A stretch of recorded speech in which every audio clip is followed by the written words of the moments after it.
शनि हुए वक्री।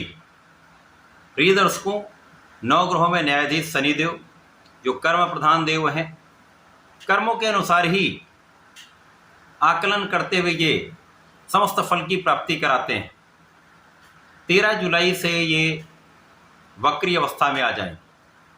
अब चूंकि शनिदेव एक बड़े ग्रह हैं, सर्वाधिक समय इनका गोचर काल किसी राशि में होता है। 2.5 वर्ष का इनका किसी राशि में गोचर काल होता है। इसी प्रकार से इनका वक्री काल भी एक लंबी अवधि के लिए होता है। शनिदेव 13 जुलाई को वक्री अवस्था में आएंगे तथा 28 नवंबर तक ये वक्री अवस्था में ही रहने वाले। लगभग 140 दिनों का इनका ये वक्री काल प्राप्त हो रहा। अब शनिदेव एक ऐसे ग्रह हैं जो धीमी गति से गोचर करते हैं। इसी प्रकार से ये संघर्ष कराते हैं। ये जीवन में आपको समस्त प्रैक्टिकल ज्ञान प्रदान करते हैं तथा रंक से राजा भी शनिदेव बनाते हैं। यदि आप अपने जीवन में न्यायोचित हैं, किसी के साथ अन्याय नहीं करते, निष्ठा के साथ अपने कार्य करते हैं, गलत प्रकार से धन का अर्जन नहीं करते हैं, घर के बड़ों का, ब्राह्मणों का, विद्वानों का यदि आप आदर करते हैं, सम्मान करते हैं तथा श्रमिक वर्ग का यदि आप सम्मान भी करते हैं, उनकी किसी प्रकार से कोई सहायता करते तो शनिदेव निश्चित रूप से रंक से राजा बनाते हैं। इसके विपरीत आचरण पर शनिदेव अत्यंत क्रूरतम दंड भी देते हैं।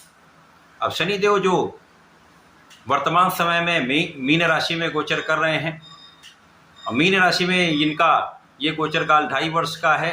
अब ये 13 जुलाई से 28 नवंबर तक वक्री अवस्था में रहने वाले हैं। तो निश्चित रूप से समस्त राशि के जातकों पर इसका कुछ विशेष प्रभाव प्राप्त होता है। आज मैं वृषभ राशि के लिए, जो शुक्राचार्य की राशि है, शनिदेव के इस वक्री काल का किस प्रकार का प्रभाव प्राप्त होगा, इस समय में किन भावों में वृद्धि होगी, आप कितना लाभ ले पाएंगे अथवा कहीं पर कोई अवरोध या समस्या है, उसका क्या उपाय है, संपूर्ण विश्लेषण मैं पूर्ण तर्क के साथ करने जा।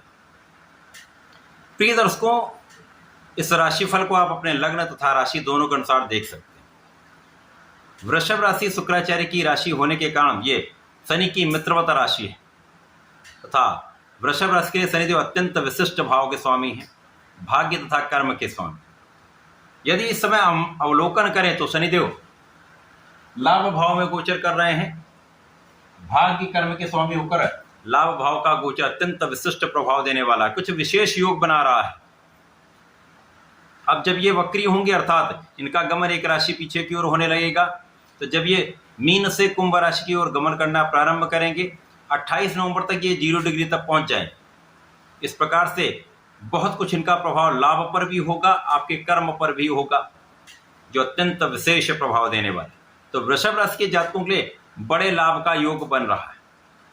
इस समय आपके मन स्थिति पर विशेष प्रभाव पड़ेगा। जब आपका मनोबल अच्छा रहने वाला है, आपका स्वास्थ्य अच्छा रहने वाला है, आपके अंदर सकारात्मकता पहले से कई गुना बढ़ जाएगी तथा आपके अंदर जो एकांतवासी प्रवृत्ति है उसका समापन होगा। तो आप बहुत सामाजिक भी होंगे, बहुत व्यवहारिक भी होंगे तथा आपका प्रभाव लोगों पर पड़ने वाला है।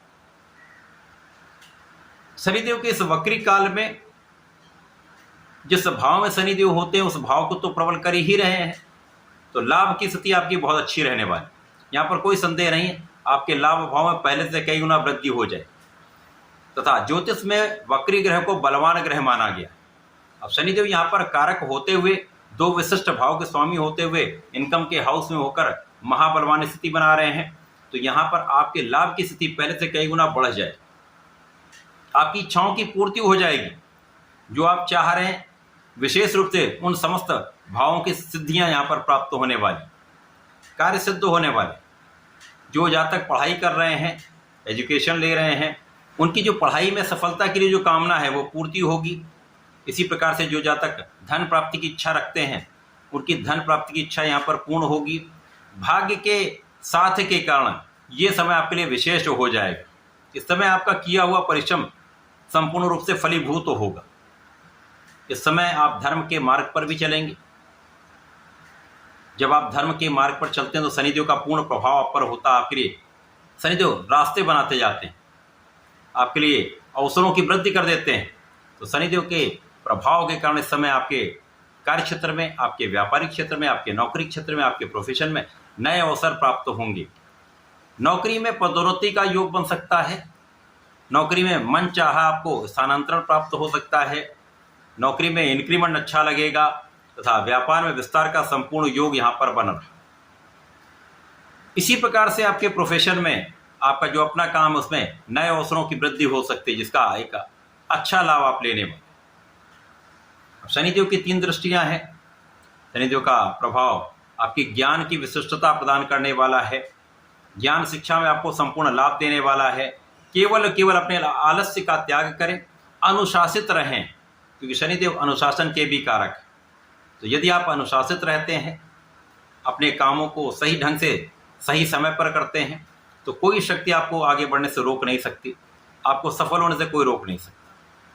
इस समय में एक अच्छी संतान प्राप्ति का योग बन रहा है। पुत्र संतान प्राप्ति का भी योग यहाँ पर प्राप्त हो रहा है।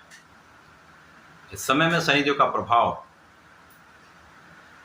आपके आध्यात्मिक भाव को प्रबल करने वाला है, आपकी आध्यात्मिकता में वृद्धि करने वाला है, आपके विशेष ज्ञान को प्रबल करने वाला है। तो जो जातक इस समय विशेष ज्ञान ले रहे हैं, टेक्निकल एजुकेशन ले रहे हैं, रिसर्च के क्षेत्र में हैं, या किसी प्रकार का कोई विशेष ज्ञान अर्जित करना चाह रहे हैं, तो यहाँ पर उनको संपूर्ण सफलता निश्चित रूप से प्राप्त हो। शनिदेव का प्रभाव आपकी संपूर्ण सुरक्षा करने वाला है, आपकी आयु की भी रक्षा करने वाला है, तथा इस समय में शनिदेव का प्रभाव आपके पिता के भाव को भी प्रबल करने वाला है। पिता के कार्य क्षेत्र में भी प्रगति होगी, पिता के मान सम्मान में भी वृद्धि होगी। शनिदेव का आपके एकादश भाव में होकर 10वें भाव की ओर गमन करना आपके कार्य क्षेत्र में नए अवसर की प्राप्ति कराने वाला होगा। जो जातक नए अवसर चाह रहे हैं, तो उनको निश्चित रूप से अच्छे अवसर प्राप्त होंगे। लोगों का संपूर्ण सहयोग प्राप्त होगा। लोगों के बीच में आप विशेष रूप से प्रभावी रहने वाले हैं। इस समय में आपके प्रयासों से एक अच्छा धन लाभ प्राप्त होगा। जब आप अच्छा लाभ प्राप्त करते हैं, तो उससे सुख संसाधन आपके बढ़ जाते हैं, आपके सुखों में वृद्धि होती है। इस समय आपके माता के सुखों में वृद्धि होने का पूर्ण योग बन रहा है। तो वृषभ राशि के लिए शनिदेव का ये वक्री काल अत्यंत विशेष है, पूर्ण रूप से सकारात्मक प्रभाव देने वाला है। किसी प्रकार का कोई दुर्योग यहाँ पर नहीं है। परंतु जब अच्छा समय होता है, तो उस समय का सदुपयोग आपको करना चाहिए। आलस्य से बचना चाहिए, काम को टालने की प्रवृत्ति से बचना चाहिए, तथा अच्छे समय में अच्छे कामों में आप अपना धन लगाएं, अपना मन लगाएं, तथा कुछ धर्मार्थ कार्य करें, तो विशेष लाभ प्राप्त होते हैं। इस पूरे समय में आपको भगवान भोलेनाथ की आराधना करनी चाहिए। नमः शिवाय पंचाक्षर मंत्र का जप करना चाहिए। प्रत्येक शुक्रवार को पंचामृत से अभिषेक करें, विशेष लाभ प्राप्त होंगे। इस समय का आप संपूर्ण लाभ प्राप्त कर पाएंगे। तो ऐसा करके इसका लाभ लें। धन्यवाद, नमस्कार।